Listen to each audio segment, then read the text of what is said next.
Welcome back to Teeny Bopper TV Breakdown. Today we recap Radio Free Roscoe Episode 7, Political in Pink.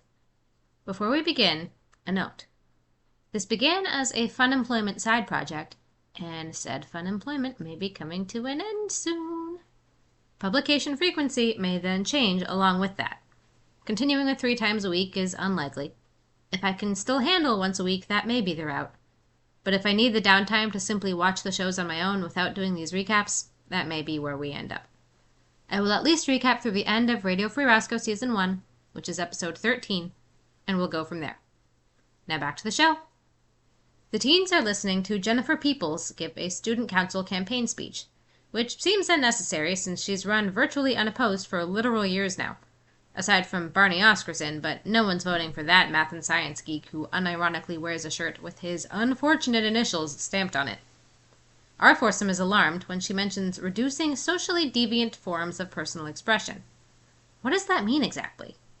Robbie dares Lily to ask Jen straight up, and Jen says, anything that shows you don't want to fit in, like tattooing "I hate Roscoe High" on your forehead or dyeing your hair pink. This is clearly a dig at a girl in the audience. In the words of another great president, a house divided cannot stand. Lily takes the bait and responds with, I'm in the same history class, thanks. But didn't Lincoln say he wanted a government by the people, of the people, and for the people, not just Jennifer Peoples? And the rest of the room cheers. Travis tells Lily, maybe you should be running for class president. And while she initially responds, I couldn't do that, she seems to be thinking about it. And on RFR, the boys goad Lily even further, doing their best to encourage her to run while also not giving away that Shady Lane is Lily, and vice versa. The script here is therefore a little awkward, but the sentiment is sweet. The next day in the cafeteria, Principal Waller introduces the newest candidate for 9th grade president, Lily Randall.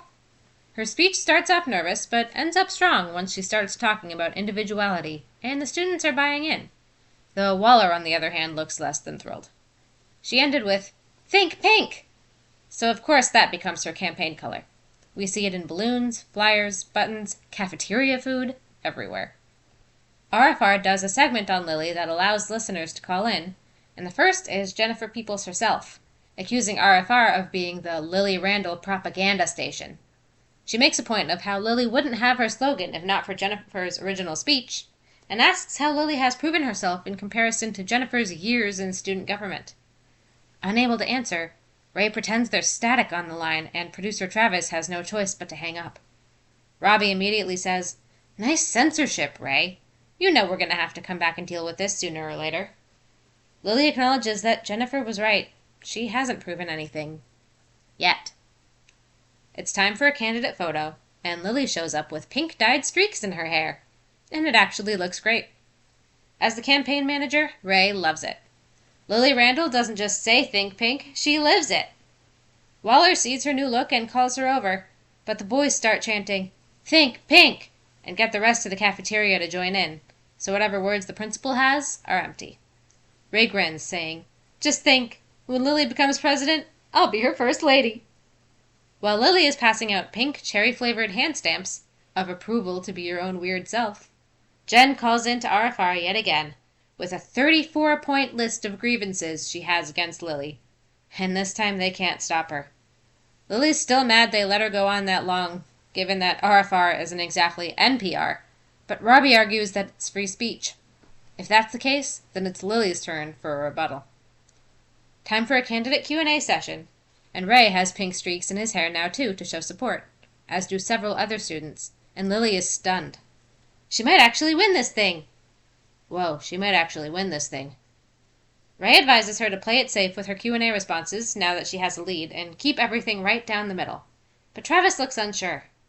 He might be right. Ray's strategy does kind of seem to be the opposite of everything Lily stood for.